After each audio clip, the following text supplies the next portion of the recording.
जो अभिषेक आपके अंदर है वो आपको सब बातें सिखाता है। और वो अभिषेक कैसे बढ़ता है? पवित्र आत्मा के साथ संगति करने से। The anointing that is within you that grows when you spend time in the fellowship of Holy Spirit. इसीलिए आप देखोगे परमेश्वर की देह में कई ऐसे हैं जो अंधी आंखें खोल देंगे, व्हील चेयर से खड़ा कर देंगे, मगर जब बाइबल खोलेंगे तो इतना गलत अनुवाद उसका करेंगे। क्यों? क्योंकि अंदर का अभिषेक डेवलप नहीं किया। This is why there are so So many. they cannot interpret the scriptures. They can move in gifts, but they cannot interpret the scriptures. There are so many who can open blind eyes, get people out of wheelchairs, but when they start to teach the word, they will teach all wrong because the anointing inside has not grown. Okay? So बहुत जरूरी है कि बाहर जो आप काम में आ रहे हो उससे भी ज्यादा जरूरी है कि भीतर का अभिषेक आपके अंदर बढ़े। So it is so important that when you are operating on the outside, the anointing inside you should increase. मैं आपको बताता हूं कैसे जब हम मोती नगर में थे केवल 200 लोग थे। When we were in Moti Nagar, barely 200 people. और एक कपल, एक फॉरेनर कपल आए मिलने के लिए And a foreigner couple came to meet और us. चर्च बढ़ रहा था, उसमें केवल 200 लोग थे। The church was growing just 200 people. और उन्होंने कहा कि हम आपको स्पॉन्सर करना चाहते हैं, And they said, we want to sponsor you. तो हम आपको एक घर देंगे, एक गाड़ी देंगे, We'll give आपके you- बच्चों को अच्छी स्कूल में डालेंगे We'll give और you a आपको एक house. बहुत अच्छी सैलरी देंगे। We'll give you a house, a car, put your kids in a good school and give a very good salary to you. क्योंकि हम देख रहे हैं कि आपकी मिनिस्ट्री अच्छा कर रही है, Because we see your ministry is doing good. आप हमारी ऑर्गेनाइजेशन के साथ जुड़ जाओ। You join our organization. तो मैंने कहा ठीक है, मैं प्रार्थना करके बताऊंगा। I said, I'll pray and tell you. जैसे ही मैं रात को लेटा, The moment I laid down at night, पवित्र आत्मा ने मुझसे बात करी और बोला, अगर तूने सेवकाई इनको दी तो ये पूरी सेवकाई पे कंट्रोल कर देंगे, ये मेरी इच्छा नहीं है। the moment I laid down, the Holy Spirit said, if you allow them, they will take control of the entire ministry and that is not my will. जो अभिषेक तुम्हारे अंदर है वो तुम्हें सब बातें सिखाता है। The anointing that is within you will teach you all things. क्या बहुत देखिए हमारा हृदय, हम क्यों एक कलीसिया में हम चंगाई करते हैं? क्यों? क्योंकि प्रभु वे बोझ डालता है जो लोग आज सताए गए हैं बीमारियों में, परमेश्वर का हृदय है। मगर अगर एक व्यक्ति बाहर चमत्कार करे और खुद शैतान की तरह कमरे के पीछे रहे तो फिर उसे क्या लाभ हुआ? अंत में क्या सेवा थी वो? क्योंकि प्रभु तो वो देख रहा है जो आप कमरे के पीछे हो। Yes, we pray for people to be healed because that's God's burden, His desire to see His people healed. But what is the use if a man walks in healing outside to people but lives like the devil behind closed doors? So लक्ष्य केवल चिन्ह और चमत्कार करना नहीं है, लक्ष्य यीशु मसीह के समान स्वरूप में बढ़ना है। The aim is not just to walk in signs and wonders and miracles, but the aim is to grow like Jesus in everything, in stature. Amen. जब आप उसके साथ संगति कर, आप प्रभु को पूछते हैं, प्रभु तुझे क्या पसंद है? मेरी सेवकाई में तुझे जो नहीं पसंद वो हटा दे। When you fellowship with Him, you ask Him, Lord, what do you like? Whatever you don't like in my ministry, take it away. मैं आपको उसकी उपस्थिति में कह रहा हूं, मैंने प्रभु को बोला, प्रभु जिस दिन ये सेवकाई करप्ट हो रही हो, ये पूरा चर्च बंद कर देना। I've said this to God and I'm saying this in God's presence. The day this ministry is corrupted, shut this church. क्योंकि अंत में क्या लाभ अगर मैं प्रभु के पास जाऊं, अंत में उसके सामने खड़ा हूं, वो कहेगा तूने करप्टेड चर्च को, तू पास्टर था। What will be the fruit of standing before Jesus when He will say, you led a corrupted ministry? Hear this. सुनिए, आज कितने सारे लोग हैं पता है, उनको करप्ट किसने करा है? पुलपिट चाहते हैं, ये लाइट चाहते हैं, light so many people have been corrupted today because they lust for the pulpit, they want the light. और मैंने इतने सालों में देखा है, जो पुलपिट चाहता है खुदा उसे कभी पुलपिट नहीं देता। And all these years I have always seen all those who lusted after the pulpit, God never gave it to और them. जो भागता है खुदा कहता है तू है, क्योंकि तुझे पुलपिट नहीं चाहिए इसलिए मैं तुझे दूंगा। And everyone who was running away from the pulpit, God said, you are the one, because you don't want it, I'll give it to you. Amen. जहां हो वहां पुलपिट बनाओ, जहां नौकरी करते हो वहां पुलपिट बनाओ, जो कॉलेज में हो वहां पुलपिट बनाओ। आपको लाइट और पुलपिट की जरूरत नहीं, अगर मन में यीशु का प्रेम है तो जहां जाओगे वहां उसकी गवाही दोगे। Wherever you are, make a pulpit there. If you are working, make a pulpit there. At church, when you are at work, wherever you go, make a pulpit there. You don't need lights and pulpit to preach about Him. Hear this. If the light that is shining upon you is greater than the light that is shining in you, the light shining upon you will destroy you. वो light जो आपके बाहर से ऊपर चमक रही है, उससे अगर तेज है जो लाइट आपके अंदर चमक रही है, तो जो बाहर की लाइट है वो आपको नाश कर देगी। कितने प्रीचर्स हैं जो अभिषेक उनके ऊपर था उसने उनको नाश कर दिया। आप जानते हैं क्यों? क्योंकि वो प्रार्थना कर रहे थे, अंधे देख रहे थे, लंगड़े चल रहे थे, तो उनके मन ने क्या बोला, अरे मेरा रिश्ता बहुत अच्छा है प्रभु के साथ। क्योंकि वो सब हो रहा था, भले ही अंदर वो गलत जीवन जी रहे थे, मगर अंदर से उन्हें कभी कन्विक्शन नहीं आया, क्योंकि वो अपनी मिनिस्ट्री की सक्सेस किससे देख रहे थे? जो काम हो रहे थे। So many preachers got destroyed because when they were ministering, mighty works were happening. So they assumed that my relationship with God is great because these things are happening, and slowly they drifted away and got destroyed. No. आप जानते हैं हमारा सबसे बड़ा test क्या है? मैं लंबा नहीं करूंगा आज, मेरी घड़ी अलग ही है, 7 सवा 7 दिखा रही है।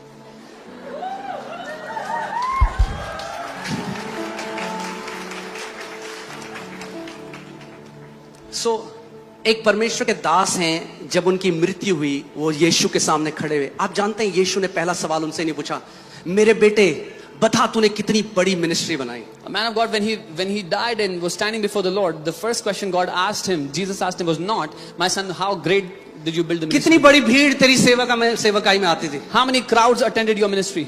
कितनी बड़ी बिल्डिंग तूने बनाई? What big size buildings did you ये make? नहीं पूछा। Jesus आप did जानते हैं not क्या ask. पूछा? You know what he asked? प्रभु ने उनसे पूछा, The Lord asked him, क्या पृथ्वी में तुम मेरी तरह प्रेम करना सीखा?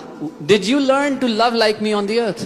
ये सबसे बड़ा ट्रेनिंग है हमारी कि क्या यीशु की तरह हम प्रेम करना, दया दिखाना सीखेंगे इस पृथ्वी पे। This is our greatest training, that will we learn to love like Jesus on the earth?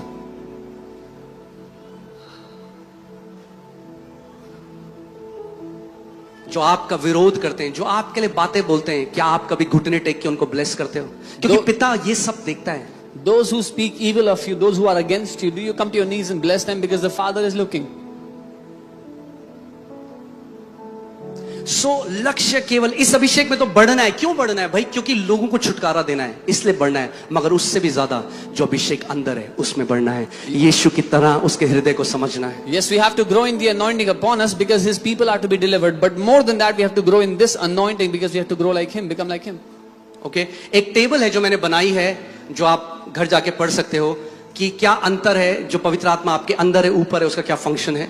I've made this table to show you the purpose of Holy Spirit in you and upon you. Okay, so Holy Spirit आपके अंदर कब आता है? उद्धार के समय में, at salvation. The Holy Spirit comes inside of you at salvation. आपके ऊपर कब आता है? जब आपका बपतिस्मा होता है आत्मा से। At the baptism of the Spirit. जो अंदर आता है वो क्या कारण है? इनर ट्रांसफॉर्मेशन, आपको अंदर से बदलता है पवित्र आत्मा। The Holy Spirit comes inside of you to change you from within. और जो ऊपर आता है वो किस लिए? आपको सामर्थ्य से भरता है। And upon you to give you power on the outside.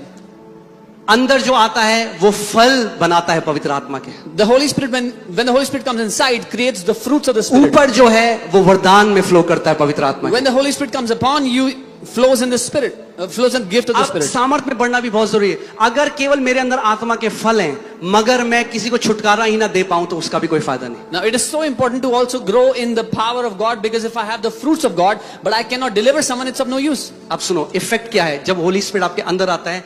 आपको मसीह की तरह बनाता है। The effect when the Holy Spirit comes inside of you, He makes you like Christ. जब पवित्र आत्मा आपके ऊपर आता है, आपको मसीह का गवाह बनाता है। When the Holy Spirit comes upon you, the Holy Spirit makes you a witness of Christ. जो पवित्र आत्मा आपके अंदर है, वो आप उसके साथ क्या करते हो? परमेश्वर से संगति कर सकते हो। The Holy Spirit within you enables you to fellowship with God. मगर जो पवित्र आत्मा आपके ऊपर है, आप दूसरों की सेवकाई कर सकते हो, आप मिनिस्ट्री में बढ़ सकते हो। But the Holy Spirit upon you enables you to minister to others.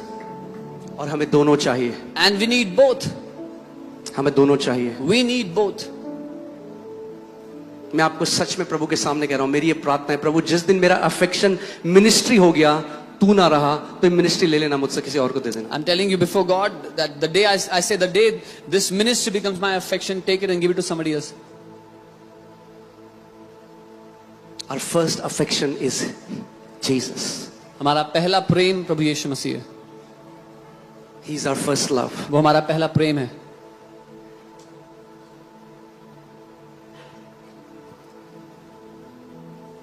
Amen.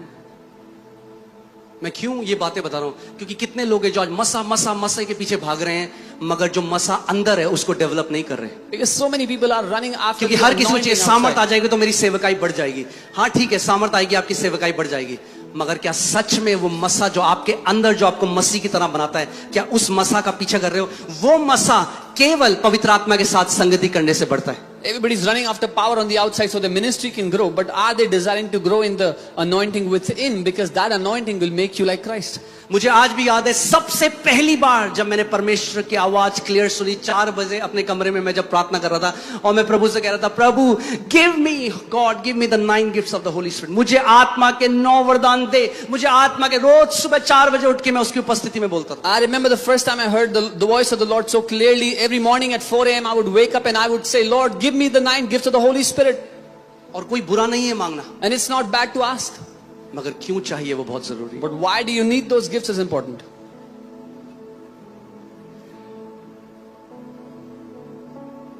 There are some ministers whom Holy Spirit uses, कुछ सेवक हैं जिनको पवित्र आत्मा इस्तेमाल करता है, and there are some ministers who use the Holy Spirit, और कुछ सेवक हैं जो पवित्र आत्मा का इस्तेमाल करते हैं, and both are very different. और दोनों बहुत अलग हैं.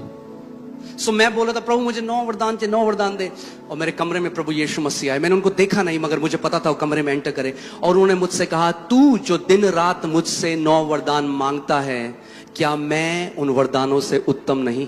And I felt the Lord Jesus walk into my room and he said, you who ask me for 9 gifts every day, am I not better than those 9 gifts? और फिर वो मुझे उन सब वो कहने लगा, क्यों वो मेरी आवाज को सुनेंगे और क्यों वो मेरे हृदय को जानेंगे? क्योंकि उन्होंने मेरे प्रेम को तुच्छ जाना है, क्योंकि सामर्थ प्रेम बिना पतन का कारण है. एग्जैक्ट वर्ड टू वर्ड मुझे आज तक याद है, प्रभु ने मुझे कहा, सामर्थ प्रेम के बिना पतन का कारण है. The Lord spoke to me exact words. He said, power without love is the reason for fall. शैतान भी पावर चाहता है, Devil also wanted power. मगर उस पावर को जो पवित्र रखता है वो परमेश्वर के लिए प्रेम है. The thing that keeps that power pure for God is the love for God.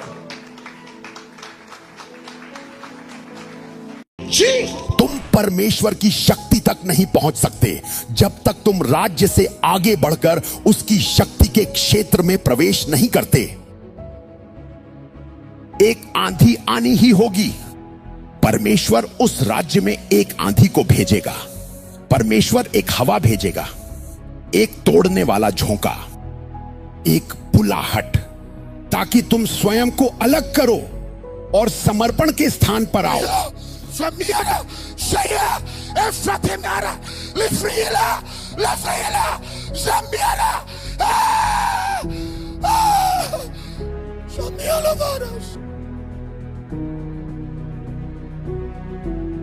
परमेश्वर अपनी शक्ति नहीं देगा जब तक तुम अशुद्ध हो. बाइबल कहती है, जब पवित्र आत्मा यीशु पर आया, तुरंत वह आत्मा के द्वारा मरुभूमि में ले जाया गया ताकि शैतान द्वारा परीक्षा ली जाए. शरीर की अभिलाषा, आंखों की अभिलाषा और जीविका का घमंड, हर प्रकार की अभिलाषा का परीक्षण हुआ. वासनाओं का हर रूप, हर पहलू मारा गया, नाश किया गया. यीशु किसी भी प्रकार की परीक्षा में नहीं गिरा. सो तुम में से कुछ अब भी अपनी परीक्षाओं के मरुभूमि में हो. जब तक तुम अपने जीवन के उस भ्रम को पार नहीं करते, तब तक तुम पवित्र आत्मा के अभिषेक में कभी आगे नहीं बढ़ पाओगे. इज़राइल 40 दिनों के बजाय 40 वर्षों तक मरुभूमि में भटकता रहा.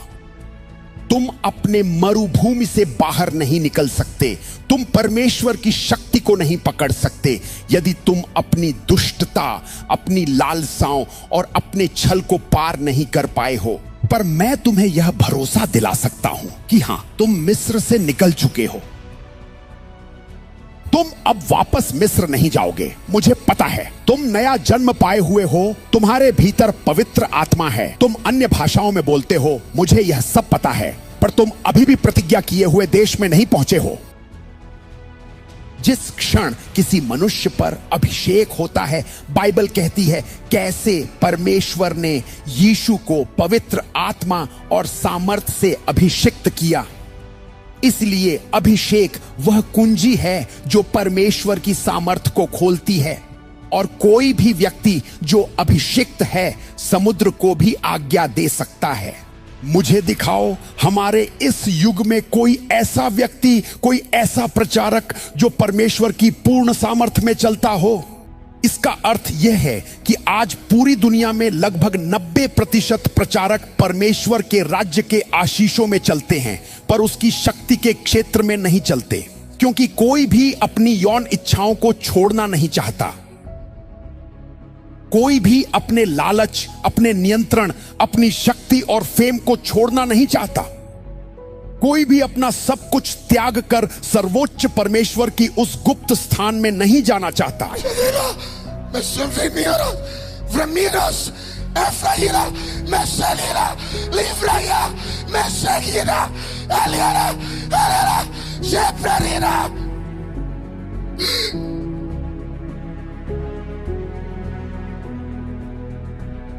हम तुझसे प्रेम करते हैं यीशु, तू कितना अनमोल है प्रभु। हम तेरी सेवा करेंगे प्रभु, मेरी पीढ़ी तेरी सेवा करेगी प्रभु, मेरी पीढ़ी तेरी ही सेवा करेगी।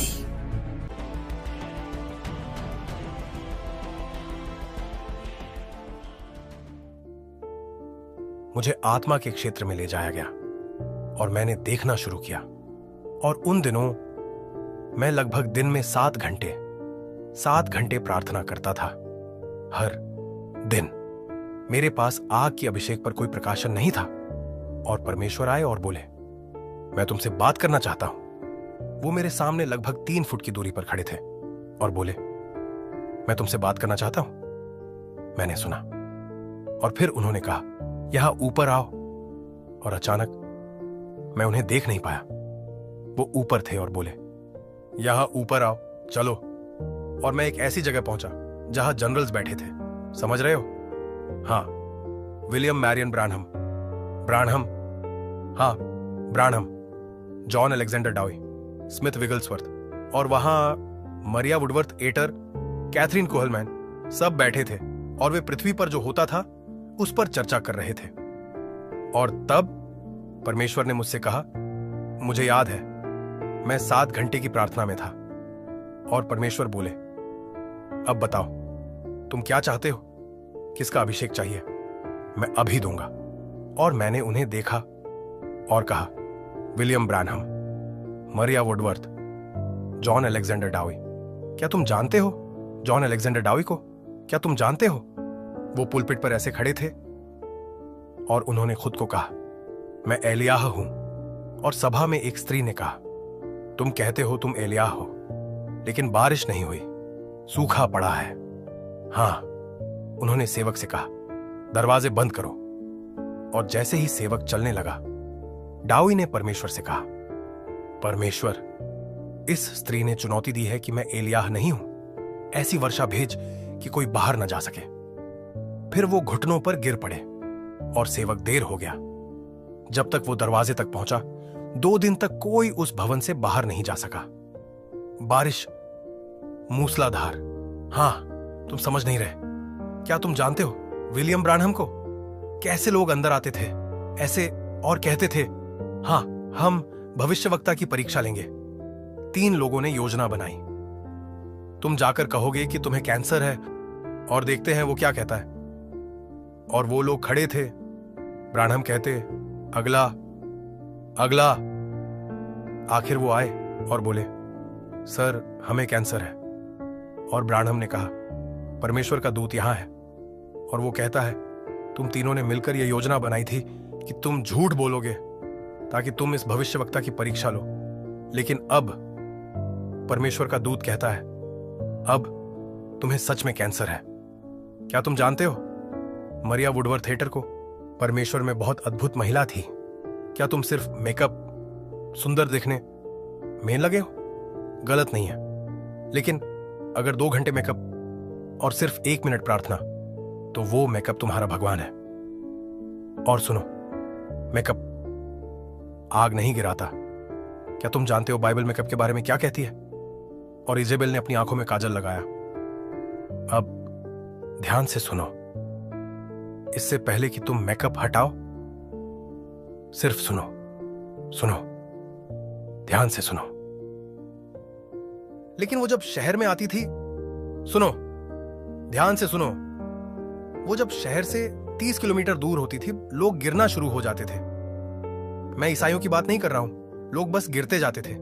पूरा शहर धड़ाम धड़ाम धड़ाम, और लोग सुनते, एक और गिर गया, एक और गिर गया। और जब यह 3 बार हुआ, तब उन्होंने समझा कि इस पूरे वातावरण में एक ही समान चीज थी, और वो थी मारिया वुडवर्थ हेटर शहर में है। एक बार यहां तक कि कैथरीन कोहलमैन और मारिया दोनों के बारे में एक गवाही थी। वे दोनों अलग जगह थी। सभा स्थल बंद था तो उन्होंने कहा, रसोई इस्तेमाल करो। सभा में जाने का रास्ता भीड़ के कारण बंद था, इसीलिए रसोई के रास्ते जाना पड़ा। जैसे ही कैथरीन ने रसोई का दरवाजा पकड़ा, रसोई में मौजूद हर इंसान गिर पड़ा। उन्होंने कहा, यह क्या हो रहा है? और फिर वे देखते हैं वो रसोई के दरवाजे से प्रवेश करती हुई आती है। मेरी बेटी, आज मैं तुमसे पूछता हूं, क्या तुम आज इसी अभिषेक में भरोगी? वहां कैथरीन को इतना कि वो पुरुष जो मानते थे कि महिलाओं पर अभिषेक नहीं हो सकता, वो भी धराशायी थे, धूल में लौट रहे थे। अब सुन रहे हो? ध्यान से सुन रहे हो? मैंने इन लोगों को देखा और कहा, परमेश्वर, मुझे मारिया वुडवर्थ हेटर का अभिषेक चाहिए, स्मिथ विगल्सवर्थ का, ब्रानम का। और परमेश्वर बोले, एक चुनो। वहां 7 लोग बैठे थे और उन्होंने कहा, एक चुनो, मैं तुम्हें उसी जैसा बना दूंगा। मैंने कहा, बस यही है, क्योंकि हम शक्ति पसंद करते हैं। मुझे नहीं पता तुम्हारे बारे में, लेकिन हम शक्ति चाहते हैं। बिना शक्ति बाइबल जानने वाले दूसरे धर्मों और ईसाईयत में कोई अंतर नहीं है। मैं उन महान जनरलों को देख रहा था और मुझे उनकी शक्ति चाहिए थी। और वह बोले, किसकी तरह बनना चाहते हो?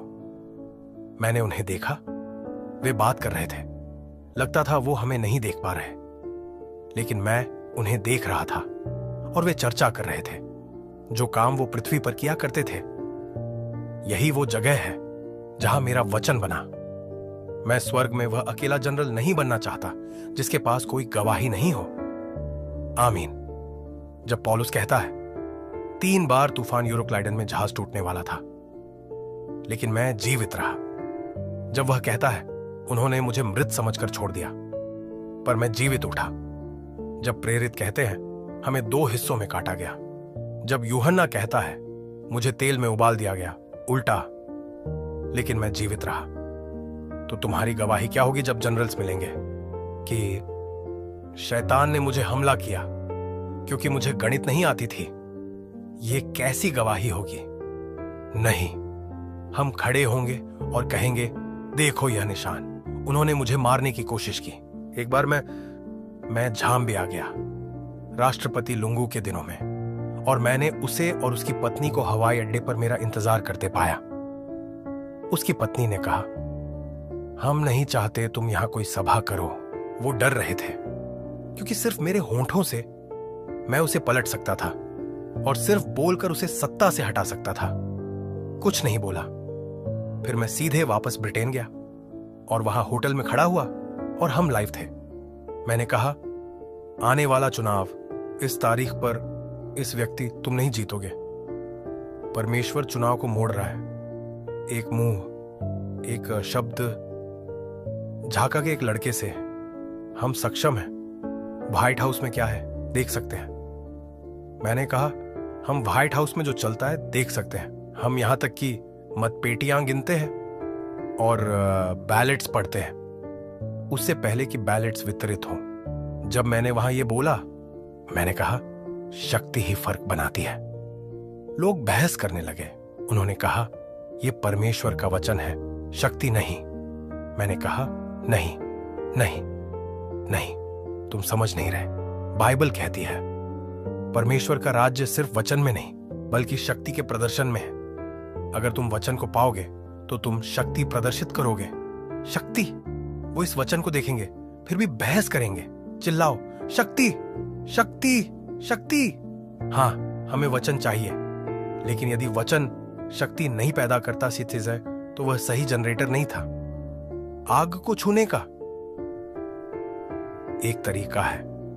मैंने उन जनरलों को देखा, विलियम मारियन ब्रानहम, जॉन अलेक्जेंडर डावी, और परमेश्वर बोले, तुम किसके समान बनना चाहते हो?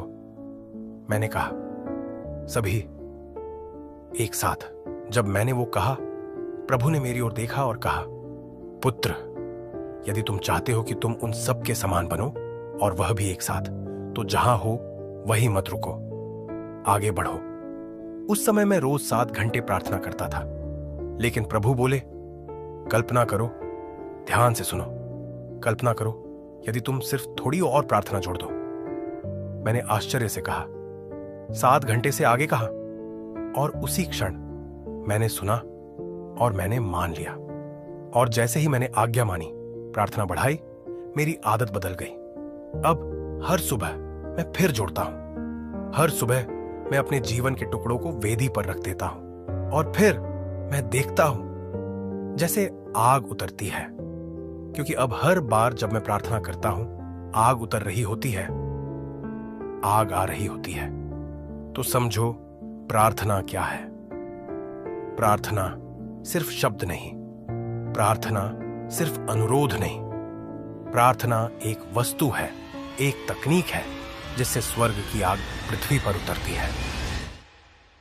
अगर यह संदेश आपको आशीष दे रहा है तो इसे शेयर करें, क्योंकि परमेश्वर का वचन। अभिषेक की एक खासियत है, जब एक अभिषेक एक व्यक्ति की जिंदगी में आता है, वो उसका सुरक्षा कवच बन जाता है और वो एनिमीज का एनिमी बन जाता है, वो वैरियों का वैरी बन जाता है। आज कौन है जो निराश है, कौन है जो टूटा हुआ है, कौन है? वो वही है जिसके अंदर परमेश्वर की आत्मा का अभिषेक नहीं है, जो परमेश्वर के अभिषेक की ताकत को नहीं समझता कि अभिषेक के कारण तेरा हर एक जुआ क्या कर दिया जाएगा, नाश कर दिया जाएगा।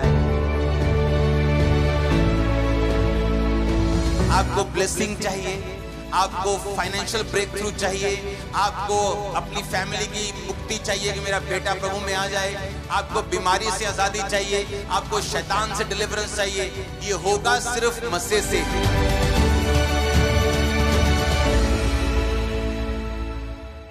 बाइबल कहती जब पवित्र आत्मा दानियेल के अंदर था तो परमेश्वर ने उसको आने वाला समय बताया कि नहीं। और जब वही पवित्र आत्मा यूसुफ के अंदर था तो उसने राजा को बताया कि इतने साल अकाल पड़ेगा, इतने साल बहुतायत के होंगे, इतने साल तुम्हें जमा करना पड़ेगा, इतने साल तुम्हें फिर खर्चना पड़ेगा। और बाइबल कहती पवित्र आत्मा ने उस पर यह जाहिर किया था। आमीन। अपने हाथों को उठाओ, बोलेंगे परमेश्वर को आप लोग कि परमेश्वर तेरा पवित्र आत्मा मुझ पर अपने गहरे भेदों को जाहिर करे।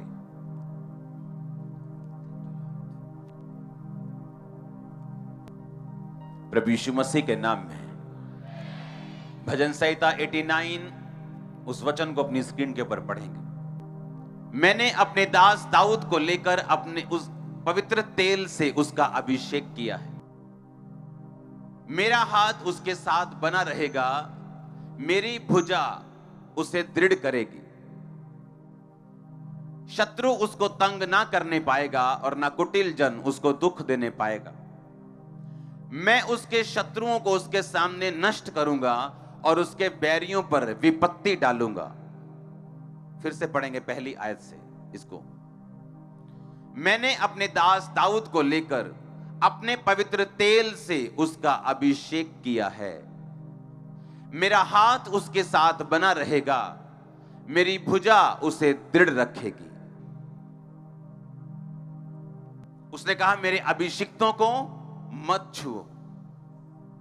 अपने हाथों को उठाओ, बोलो परमेश्वर मैं एक अभिषिक्त बनूं, एक अभिषिक्त विश्वासी, एक ठंडा विश्वासी नहीं, बिना आत्मा और सामर्थ्य के नहीं। मांगो अपने हाथों को उठा के।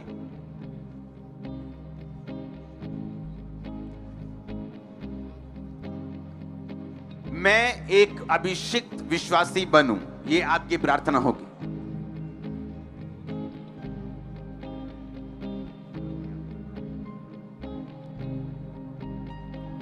आमीन। जो माहौल आप देख रहे हो अभी जो दुनिया में हो रहा है, ये एक निशानी है कि हम बिल्कुल एंड समय में हैं। ये बेदारी, ये हीलिंग्स, ये मिरेकल्स, ये रूहों का बचना, इस तरीके के साथ सुसमाचार का फैलना, ये एक प्योर निशानी है। और जो माहौल बन रहा है मैं आपको बता चुका हूं। पहले तो तारीफ करो पवित्र आत्मा के लिए, वो हमारे बीच में है। मैंने कहा था ये युक्ति का आत्मा नहीं, ये युक्ति का आत्मा है, कॉपी का आत्मा नहीं। कॉपी आप अपने मेंटर की करते हो, दूसरे लोगों की नहीं। आमीन। ये वो युक्ति का आत्मा है जब वो गाइड करता है, जब वो आपकी अगुवाई करता है तो लोग आपको फॉलो करते हैं और ये आपको बचा के रखता है। जब एक अभिषेक एक व्यक्ति की जिंदगी में आता है वो उसका सुरक्षा कवच बन जाता है और वो एनिमीज का एनिमी बन जाता है, वो वैरियों का वैरी बन जाता है। आप वैरी नहीं है किसी के, लेकिन जो कोई आपको खत्म करना चाहता है वो उसका वैरी बन जाता है। परमेश्वर ने कहा वो पवित्र तेल से मैंने जो उसका अभिषेक किया, इस कारण मैं उसके वैरियों के ऊपर क्या डालूंगा, विपत्ति को डालूंगा और मेरा हाथ उसके साथ बना रहेगा और मेरी बाजू उसे स्ट्रॉन्ग करती जाएगी डे बाय डे। आज कौन है जो निराश है, कौन है जो टूटा हुआ है, कौन है? वो वही है जिसके अंदर परमेश्वर की आत्मा का अभिषेक नहीं, जो परमेश्वर के अभिषेक की ताकत को नहीं समझता कि अभिषेक के कारण तेरा हर एक जुआ क्या कर दिया जाएगा, नाश कर दिया जाएगा। तोड़ना होता है, रस्सी को तोड़ दिया, फाड़ दिया, खत्म कर दिया, लेकिन नाश करना होता है, रस्सी को जला दिया और राख में बदल दिया। परमेश्वर ने कहा तेरा जुआ मैं राख कर दूंगा, तेरा जुआ, तेरा बोझ, तेरी बीमारियां, तेरा ट्रबल, तेरा कलेश मैं क्या करूंगा? परमेश्वर ने कहा मैं नाश कर दूंगा अभिषेक के कारण। और अभिषेक कैसे आता है? पवित्र आत्मा के साथ जब आप सहभागिता रखते हैं, पवित्र आत्मा के साथ जब आप जलते हैं। कुरिन्थिया के वचन को पढ़ेंगे अपनी स्क्रीन के ऊपर, पहला कुरिन्थिया 1 उसकी 21 आयत। और जो हमें तुम्हारे साथ मसीह में दृढ़ करता है और जिसने हमें अभिषेक किया वही परमेश्वर है।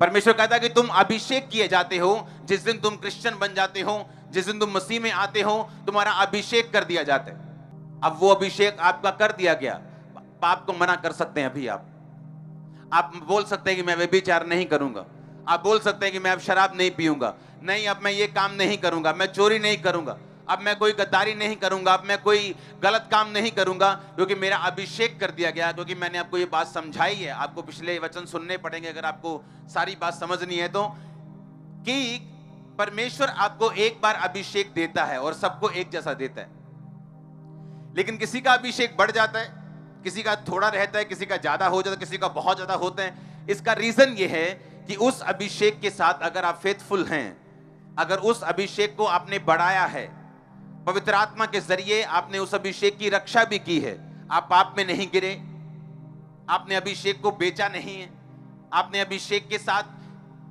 वफादारी निभाई है, तो परमेश्वर कहता है मैं तुझे अगला अभिषेक दूंगा। जिस तरह दाऊद को परमेश्वर ने अभिषेक किया पहली बार, दूसरी बार किया राजा होने के लिए यहूदा के गोत्र के ऊपर, और तीसरी बार किया इजराइल का राजा होने के लिए 12 गोत्रों के ऊपर। हर कुछ साल के बाद उसका अभिषेक बढ़ा, और जब अभिषेक बढ़ा तो आपकी लेवल भी सेम नहीं रहता। एक सरकार में अगर 3 वैकेंसीज हैं, एक बीए वाले के लिए, एक एमए वाले के लिए, एक पीएचडी वाले के लिए। एक व्यक्ति ने बीए कर ली, मेहनत करके उसे वो सीट मिल गई। अब उसे मालूम है मैं इसका भी सीनियर बन सकता हूं, इससे भी ऊपर जा सकता हूं, लेकिन मुझे एमए करनी पड़ेगी।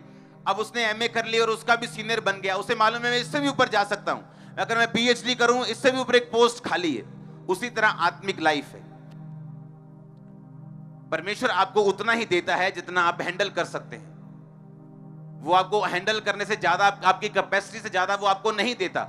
इसलिए परमेश्वर ने कहा किसी को मैंने 5 तोड़े दिए, किसी को 2 दिए, किसी को 1 दिया। मैंने उनकी सामर्थ्य के अनुसार, मैंने उन्हीं के अनुसार, उनकी योग्यता के अनुसार मैंने उनको तोड़े दिए, मैंने उनको सिक्के दिए।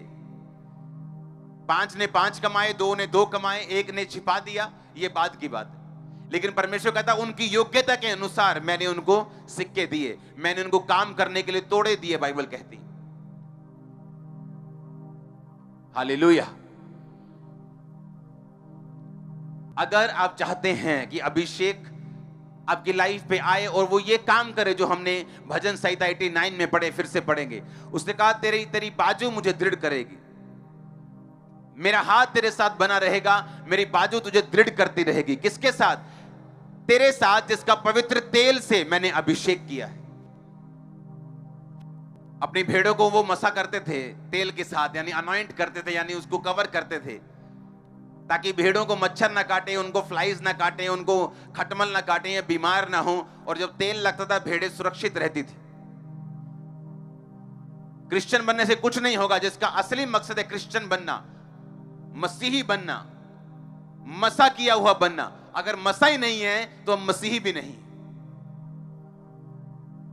बोलो अपने पड़ोसी को, अगर मसा नहीं है तो हम मसीही भी नहीं हैं। आमीन। अगर हमको असली मसीही बनना है तो हमें मसा, हमारे जीवन में मसा होना चाहिए, निशानी होगी। नाम के पीछे मसीह लगाने से आप मसीही नहीं होते हैं अगर आपकी लाइफ में वो मसा नहीं है। परमेश्वर ने कहा, मैंने पवित्र तेल से दाऊद का अभिषेक किया, इसीलिए मेरा हाथ उसके साथ है, मेरी बाजू उसे दृढ़ करेगी, इसीलिए मैं उसके वैरियों का नाश करूंगा, मैं उसके वैरियों के ऊपर विपत्ति डालूंगा। पढ़ेंगे उसको फिर से एक बार, अगली आयत को। शत्रु उसको तंग करने ना पाएगा और कुटिल जन उसको दुख देने ना पाएगा। कि वो तंग नहीं करने पाएगा आपको और कुटिल जन आपको दुख नहीं देने पाएगा। वो अनॉइंटिंग, वो अभिषेक जब आपकी लाइफ के ऊपर होगा, आप रिसीव करोगे आज इससे। क्योंकि अगर होली स्पिरिट को आपने पा लिया है, और किसको मिलता है होली स्पिरिट? जो अपने पापों से माफी मांग लेते हैं, जो एक पवित्र जीवन जीने के लिए तैयार है, जिसको मालूम है कि यीशु मसीह धर्मजात बदलने नहीं आए, मुझे यीशु मसीह को फॉलो करना है और उसकी सारी आज्ञाओं को मानना है। सताव का टेंशन नहीं लेना, विरोध की टेंशन नहीं लेनी, मुझे अपने प्राण पर खेलकर भी परमेश्वर के विश्वास को जो मेरे जीवन में है उसे सुरक्षित रखना है। बाइबल कहती है पवित्र आत्मा आपको मिलेगा, और जब वो पवित्र आत्मा के साथ आप समय व्यतीत कर लेंगे, उसके साथ आपका अभिषेक बढ़ेगा, और जब अभिषेक बढ़ेगा तो ब्लेसिंग बढ़ेगी, सुरक्षा बढ़ेगी, परमेश्वर का हाथ आपको स्ट्रॉन्ग करेगा, एनिमी आपको तंग नहीं करने पाएगा, कुटिल जन आपको दुख नहीं देने पाएगा। ये सारे वायदे पूरे होंगे। हालेलुया। पवित्र आत्मा आपके लिए सबसे कीमती चीज है, वो आपका बेस्ट फ्रेंड है। उससे गुड मॉर्निंग बोलते हो कि नहीं? आप बोलना शुरू कर दिया, उससे बात करते हो, वो आपको गाइड करेगा, कान में बोलेगा, वो आपके वे साफ कर देगा। मैंने कहा यीशु मसीह के नाम में। जब पवित्र आत्मा आपकी लाइफ में आता है तो आपको प्रोफेसी करके उसे भी डिलीट करने की जरूरत नहीं पड़ती। प्रेयर माउंटेन में मैं प्रेयर कर रहा हूं, वहां पे मैं जब भी जाता हूं, मैं बिना तैयारी के साथ जाता हूं, जस्ट जाता हूं, दैट्स इट। मैं जब सुबह की प्रार्थना करता हूं तो मैं लिख के करता हूं। मेरी बाइबल के पीछे लिखित सारे टॉपिक्स हैं जिनसे मैं अपनी पर्सनल प्रेयर करता हूं। रात की प्रार्थना मैं लिख के नहीं करता हूं, वो मैं आत्मा से करता हूं, क्योंकि लिख के भी जरूरी, बुद्धि से भी जरूरी है और आत्मा से भी जरूरी है। कि एक है परमेश्वर को विषय बताना, एक है कि आत्मा में प्रार्थना करना, और पवित्र आत्मा आपको विषय बताता, चाहे वही वाले हों जो सुबह आपने बोले थे। मैं वहां पे गया हूं और मैं प्रार्थना कर रहा हूं, और परमेश्वर मुझे क्या कह रहे हैं कि आने वाले समय में जो यूरोप होगा, लेकिन उस समय मुझे थोड़ा भारी लगा वो वचन परमेश्वर का, तो मैंने सोचा कि मैं आधा देता हूं, तो मैंने आधा दिया कि आने वाले समय में वहां पे खाने पीने की वस्तुएं और जो डेली नीड्स की जरूरतें होती है उनकी कमी होगी। लेकिन वो पूरा वचन मैंने नहीं दिया था, मुझे देना जरूरी है वो, क्योंकि जब वो पूरा होगा तब आपको समझ आएगी कि परमेश्वर का आत्मा किस तरह से हमें शुरू से बताता आया। कुछ भी ऐसा नहीं है जो हमारे लिए सरप्राइज होगा कि ओ ये क्या हो गया, ओ ये क्या। सुनो, आने वाले समय में देखो क्यों कोविड आया,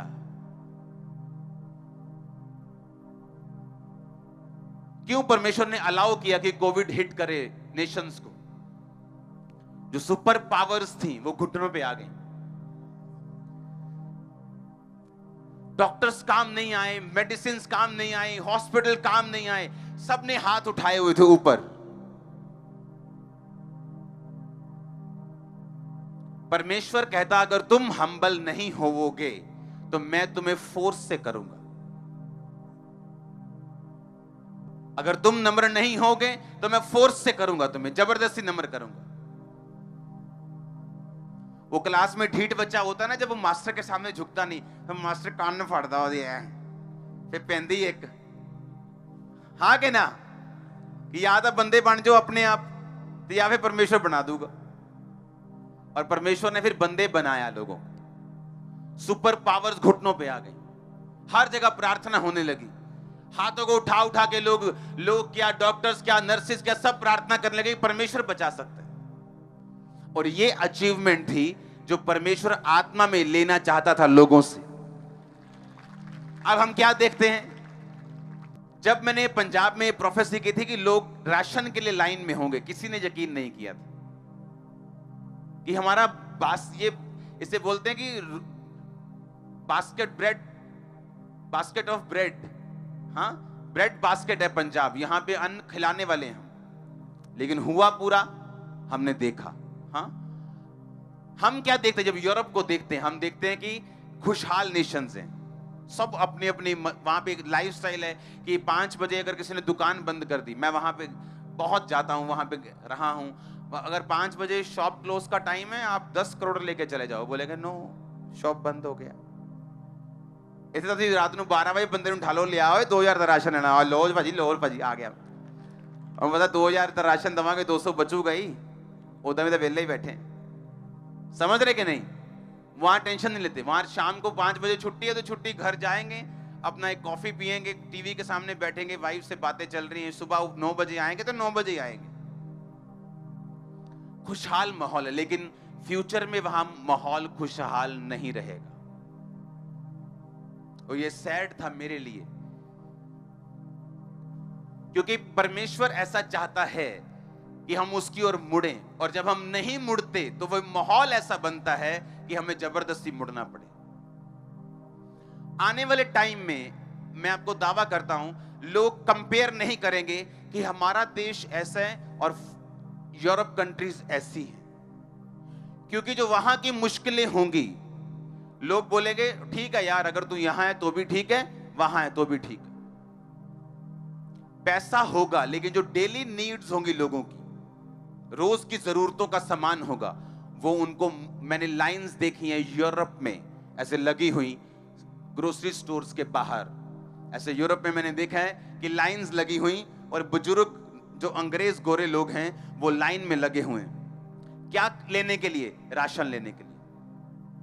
किसी संस्था से नहीं, ग्रोसरी स्टोर्स से। उन्हें टाइम लगेगा लाइंस में, और नाप के दिया जाएगा कि इतना ही एक फैमिली ले सकती है, शॉर्टेज चल रही है आने वाले टाइम। और जो लोग यहां होंगे या एशिया में होंगे, उनको लगेगा कि हाँ यहां चैलेंजेस अलग हैं, वहां चैलेंजेस अलग हैं, लेकिन ऐसा कोई देश नहीं जो बोले मैं बहुत खुशहाल हूं।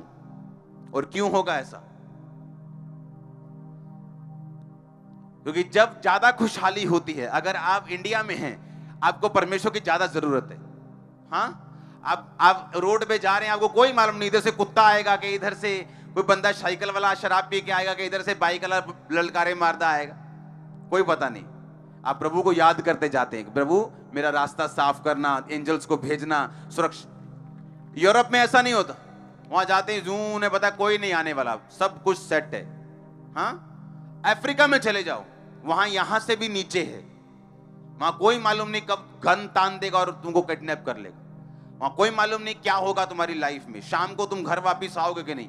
और वहां इसलिए ज्यादा प्रभु को मानते हैं क्योंकि उनको ज्यादा जरूरत है परमेश्वर की। वो हर चीज के लिए प्रभु पे डिपेंडेंट है। रोड पे जा रहे हैं तो प्रभु पे निर्भर है, कुछ खाने के लिए प्रभु पे निर्भर है। सब कुछ उगा नहीं सकते वो अफ्रीका में, चाहे वो बड़ा अच्छा लैंड है, वहां पे उपजाऊ है, लेकिन मौसम ऐसा है कि हर देश हर चीज नहीं उगा सकता इंडिया की तरह। लेकिन वो निर्भर परमेश्वर पे हैं, इसलिए वो ज्यादा स्पिरिचुअल बन जाते हैं, क्योंकि उनकी निर्भरता जो है वो परमेश्वर के ऊपर है। आप मेरी बात समझ रहे कि नहीं? इसलिए वो लोगों ने बेदारी देखी। इसलिए अफ्रीका जो है, जब हम रेनिड बॉन्के की जो ग्रेटेस्ट इवेंजलिस्ट है उनकी बात सुनते तो अफ्रीका ब्लड वॉश हुआ, परमेश्वर के लहू से धुल गया, और 90% लोग वहां पे क्रिश्चियंस हैं। क्यों? क्योंकि एक बेदारी का टाइम आया। अब यूरोप होगा कैसे? परमेश्वर उनको दिखाएगा कि कुछ खुशहाल नेशंस भी अंडर ट्रबल आ सकते हैं, स्ट्रेस आ सकते हैं। फिर वो लोग, और जो क्रिश्चियन लोग होंगे वो बड़े आनंदित होंगे वहां। क्यों? क्योंकि परमेश्वर उनका देखो कैसे इंतजाम करेगा, उन्हें ट्रबल नहीं, उन्हें मुश्किल नहीं होगी। लेकिन जो अभी कोविड में क्या हुआ, लोगों को इतना स्ट्रेस था, सुसाइड कर ली स्ट्रेस में। जब लोग कोविड के नाम से ही पेंट गिली कर देते थे, हम बाहर खड़े थे पुलिस, पंजाब पुलिस के साथ, लोगों को मैं पहले 2 हफ्तों की बात कर रहा हूं, 4 हफ्तों की, जब कोविड के नाम से लोगों के पसीने छूट रहे थे। 90% पास्टर्स गायब थे। किनको फर्क पड़ा? दूसरे लोगों को। उसी तरह से होगा यूरोप में। किनको फर्क पड़ेगा? दूसरे लोगों को। और ऐसा क्यों? क्योंकि जो यूरोप की बेदारी है वो तभी आएगी। वहां चीजें तंग होनी शुरू होंगी फ्यूचर में। हल्की हल्की सी वहां पे जो है वो तंगी शुरू हो जाएगी फ्यूचर में। और जब तंगी शुरू होगी तब बेदारी शुरू होगी, क्योंकि वो एरिया अभी भी बेदार होना बाकी है। और ये सारा कुछ क्यों हो रहा है? विरोध क्यों बढ़ रहा है? कोई इलाका देखो जहां पे परमेश्वर ने बड़े काम किए, पहले उस इलाके में विरोध हुआ है। कोई इलाका देखो। पंजाब वो जगह थी, अगर एक मीटिंग करनी है तो आपको लगातार विरोध का सामना करना पड़ता था, और मीटिंग होगी कि नहीं होगी ये बात की बात है। अब आप जहां मर्जी टेंट डालते और शुरू कर देते। हाँ सुनो, अभी बाकियों में ऐसा होगा, बाकी जगहों पे ऐसा होगा, लेकिन उससे पहले का जो प्रोसीजर है उसे सहना पड़ेगा। ये परमेश्वर का काम है, ये परमेश्वर का तरीका है। इसको नेगेटिव वे में नहीं लेना, इसको पॉजिटिव वे में लेना है। इसलिए तो परमेश्वर ने कहा तुम संसार के नहीं हो, मैंने तुम्हें संसार में से चुन लिया है। तुम रहते तो संसार के हो, पर संसार में हो, पर संसार के नहीं हो। ये संसार की मुश्किलें भी तुम्हारी नहीं है। जब लोग स्ट्रेस में थे कोविड के कारण, मैं जानता हूं क्रिश्चियन लोग स्ट्रेस में नहीं थे, वो मुश्किल में नहीं थे। उन्हें मालूम है जीना भी लड्डू और मरना भी लड्डू, कोई टेंशन नहीं, कोविड कुछ नहीं कर सकता। हालेलुया। लेकिन दूसरे लोगों के लिए था। और आप अगर देखोगे कोविड के बाद से, अगर आप कोविड के पहले का इंटरनेट देखोगे, कोविड के बाद के आप सुसमाचार को देखोगे, आपको 10 गुना फर्क नजर आएगा। 10 गुना। जब लोग बोलते थे बस अब चर्चिस गई, बंद हो गई, मैंने कहा डोंट वरी, ये 10 गुना बढ़ेगा। वो अपने लोगों पर जाहिर किए बिना कुछ नहीं करता है। यूरोप के लिए मेरे दिल में बोझ हमेशा से रहा है, क्योंकि जब मैं वहां पे जाता हूं मैं देखता हूं कि वो लोग जो है फाइनेंशियली ब्लेस्ड हैं, मौसम से ब्लेस्ड हैं, सिस्टम से ब्लेस्ड हैं, पर बेदार नहीं। वहां पे जब मेरी प्रचारकों से बात होती तो ऐसे लोग भी हैं, वहां पे अगर लंगड़ा भी चल जाए तो अंग्रेज ऐसे ही बैठा रहता है। मतलब उनको हिलाना बड़ा मुश्किल काम है। मतलब अगर किसी अंग्रेज ने ताली बजा दी ना, वाह, तो समझ लो कि मुर्दा जिंदा हो गया, ऐसा मिरेकल हुआ है। अगर ताली बजा दी तो ऐसा लगता है कि बहुत बड़ा काम हुआ कि अंग्रेज से ताली बजी। ये नहीं कि बिलीवर नहीं, बिलीवर हैं लेकिन ठंडे, बिल्कुल ठंडे। परमेश्वर का उनको कोई सब कुछ उनके ऊपर सारा सिस्टम का कब्जा है। जर्मनी में हॉल में मीटिंग में कर रहा था और वहां पे जितनी कैपेसिटी थी उससे एक बंदा भी एक्स्ट्रा अंदर नहीं बिठाते थे, एक पर्सन एक्स्ट्रा नहीं आता था। कहते थे रूल है जितने अंदर बंदे असाइंड हैं उतने ही आएंगे। मैं कहा इन्होंने खामरे मरवाओ गेड़ा एक, इन्हें पता लगे। हालेलुया। लेकिन इसीलिए आप सुनो, इसीलिए परमेश्वर काम दूसरा करेगा, इसलिए वो कान पकड़ेगा अभी, और ऐसा होगा। प्रेयर्स इस चीज को कैंसिल नहीं कर सकती।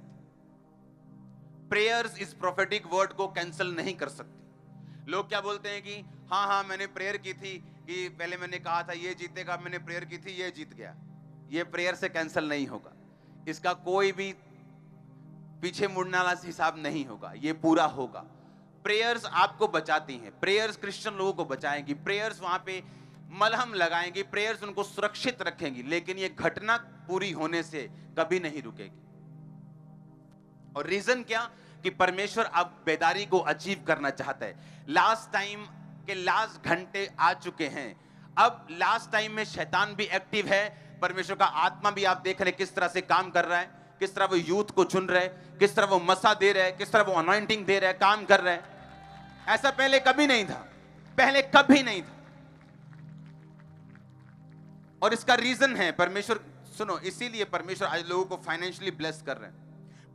पता नहीं चर्च के कितने वॉलंटियर्स इस समय यूएसए में है, कनाडा में है। ऐसा क्यों?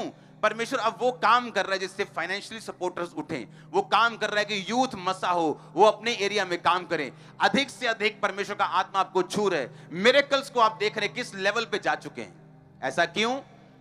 परमेश्वर को कुछ भी प्रूफ करने की जरूरत थोड़ी है कि वो परमेश्वर है, लेकिन एंड टाइम है और परमेश्वर नहीं चाहता कि इस बेदारी से कोई बचे। आमीन। परमेश्वर ने, यीशु मसीह ने कहा कि फसलें पक चुकी हैं, बस काटने वालों की जरूरत है। अब काटने वाले भी बढ़ रहे हैं, फसलें भी आप देख रहे हो धड़ाधड़ कट रही। पहले ऐसा थोड़ी होता था, पहले ऐसा नहीं होता था। और कोई विरोध परमेश्वर के काम को रोक नहीं पाता। विरोध यह निशानी होती कि शैतान घबराया हुआ है और इस पे कब्जा होने वाला है। हालेलुया। जब अनॉइंटिंग आपकी लाइफ में आती तभी डिफरेंस पैदा होता है। अब मान लो परमेश्वर की ये इच्छा है कि मैंने एक व्यक्ति को ब्लेस करना है। मान लो परमेश्वर कहता है कि मैं इस एरिया को बचाऊंगा, उसके लिए परमेश्वर को एक ऐसा जन चाहिए जिसको परमेश्वर इस्तेमाल कर सके। अब परमेश्वर का हिसाब ये है, एक ये साउंड वाली होते हैं जो इनके साथ मेरी एक मीटिंग थी। कहते हम जो साउंड का बक्सा निकालते हैं 2 साल उसकी R&D करते हैं, 2 साल उसे कभी किसी मौसम में रखते हैं, कभी किसी प्रेशर पे बचा के देखते हैं, जो बड़ी कंपनियां होती, कभी कुछ करते हैं, 2 साल उसकी R&D चलती है और फिर वो बक्सा मार्केट में आता है। आप समझ रहे बात को? अब ये सोचो कि एक संसारिक कंपनी ऐसा बोल रही, तो परमेश्वर क्या अपने चीजों को सही करके मार्केट में नहीं भेजेगा? तो अब परमेश्वर आपको मसा देना चाहता है। क्यों? ताकि लोग बचाए जाएं। अब सुनो मेरी बात, अगर परमेश्वर आपको मसा देगा तो आपको सुरक्षित भी रखेगा। वो आपको फाइनेंशियल, सुनो, जहां मसा होगा वहां फाइनेंशियल ब्लेसिंग होगी। सुनो मेरी बात, मसा होगा, चाहे पवित्र आत्मा वहां पे से चला गया है, लेकिन अगर मसा है तो भी फाइनेंशियल ब्लेसिंग होगी। आप मेरी बात समझ रहे कि नहीं? जब अनॉइंटिंग आपकी लाइफ में एंटर करती है तो वहां पे जो रास्ते हैं वो ओपन होते हैं। मेक श्योर मसा के साथ आपके पास पवित्र आत्मा भी हो, ताकि आप उस मसे के साथ नरक में न जाएं शैतान के साथ। हां, अब जहां अनॉइंटिंग होगी वहां आप स्ट्रांग भी होंगे। अगर परमेश्वर ने सोचा हुआ है कि मैं इसको इस तरह से इस्तेमाल करूंगा, चाहे उसने आपको आपके बिजनेस में क्यों ना यूज करना हो, चाहे उसने आपको आपकी जॉब में, आपके कैरियर में क्यों ना इस्तेमाल करना हो, लेकिन बिना मसे के वो आपको इस्तेमाल नहीं करेगा। और जब मसा आपकी लाइफ में आएगा तो उसके साथ सारी उसकी ब्लेसिंग्स भी आएंगी। परमेश्वर ने कहा मेरा हाथ उसको सुरक्षित रखेगा, कुटिल जन उसको तंग करने नहीं पाएगा, शत्रु उसके ऊपर कब्जा करने नहीं पाएगा, मैं उसके वैरियों के ऊपर विपत्ति डालूंगा, मेरा हाथ उसे मजबूत रखेगा, मेरी आत्मा उसके साथ रहेगी, मेरे अभिषिक्तों को मत छूने तो तुम पे श्राप पाएंगे। वो सारी ब्लेसिंग जो मसीह के साथ जुड़ी हुई हैं वो आपकी लाइफ में एंटर करेंगे। जब अनॉइंटिंग आपकी लाइफ पे आएगी आपका परिवार बचेगा ही बचेगा, क्योंकि वो अनॉइंटिंग अट्रैक्ट करेगी ब्लेसिंग को। और आपके परिवार के कई मेंबर आपके वचन को नहीं बल्कि आपकी ब्लेसिंग्स को देखकर, जो खुदा का हाथ आपके सिर के ऊपर है उसे देखकर बचाए जाते हैं। आमीन। और इसीलिए जब अनॉइंटिंग आपकी लाइफ के ऊपर आती है, जब अभिषेक आता है, जब मसा आता है, ये सारी ब्लेसिंग्स आपको फॉलो करती, सुरक्षा आपको फॉलो करती, हर चीज आपको फॉलो करती जो आपके लिए बनाई गई। आमीन। यीशु मसीह, क्राइस्ट मतलब मसा किया हुआ, तो नाम के पीछे मसीह तभी लगाओ अगर आप मसा किए हुए हैं तो। आमीन। अगर मसा हुआ किए हुए नहीं हैं तो आप मसीही नहीं हैं एक्चुअल में, क्योंकि मसीह कोई धर्म नहीं, ये किसी खास धर्म के लोग अपने पीछे नहीं लगाते, बल्कि मसा किए हुए लोग जो परमेश्वर से अनॉइंटिंग पाए हुए हैं वो अपने पीछे लगाते हैं। आमीन। अच्छा मेरी बात सुनो, क्यों दाऊद जो था वो गोलियत को हरा नहीं पाया? क्या खासियत थी उसमें? बोलो क्या खासियत थी? मसीह के कारण, अभिषेक के कारण, गिफ्ट्स के कारण नहीं। वहां गिफ्टेड हजारों लोग थे, गिफ्टेड। शाऊल की सेना कोई ऐसे ही थोड़ी थी, उसके सेना में बड़े शूरवीर बैठे थे, कोई हरा नहीं पाया, कोई वो काम नहीं करने पाया। और जो अनॉइंटेड था वो था दाऊद। दाऊद ने कहा मैं इसको मारूंगा जाके। उसने कहा मेरी तलवार ले जा, ये ले मेरा टोप, ये ले मेरी झिलम ले जा। जब उसने डाले तो वो कार्टून सा बन गया। वो कहता नहीं ये नहीं होगा मुझसे, मैं तो अपनी फ्री स्पिरिट में जाऊंगा। आप वो काम करेंगे जो बड़े बड़े लोग नहीं कर सके। आप देखते इसीलिए वो मिनिस्ट्रीज रूहें बचा रही हैं, वो नहीं बचा रही जिनके पास बहुत पैसा है, जिनका बड़ा रुतबा है, जो बड़ा काम, वो नहीं बचा पा रहे। वो बचा पा रहे हैं जो मसा किए हुए हैं। नोटिस किया कभी आपने? गोलियत को वो नहीं मार पा रहे जो गिफ्टेड हैं, जो जिनका बड़ा नाम है कि फलाना सेनापति, फलाना शूरवीर, फलाना ढमकाना शूरवीर, वो सारे दबे हुए हैं, सब कांप रहे हैं, लेकिन एक दाऊद जो मसा किया हुआ है वो उस काम को कर पाया। आप बड़े काम करने जा रहे हैं। मैंने कहा बड़े काम करने जा रहे हैं यीशु मसीह के नाम में। आमीन। मेरे को ऊंचा चाहिए। मैंने कहा बड़े काम करने जा रहे हैं। मैंने कहा बड़े काम करने जा रहे हैं यीशु मसीह के नाम में। आपका घराना, आपके लोग, आपके बच्चे, आपकी फैमिली, आपके बुजुर्ग बड़े काम करने जा रहे हो तुम यीशु मसीह का। आमीन। हो चाहिए आशीष तुम्हारी है। मैंने कहा बड़े काम करने जा रहे हो तुम लोग यीशु मसीह के नाम में।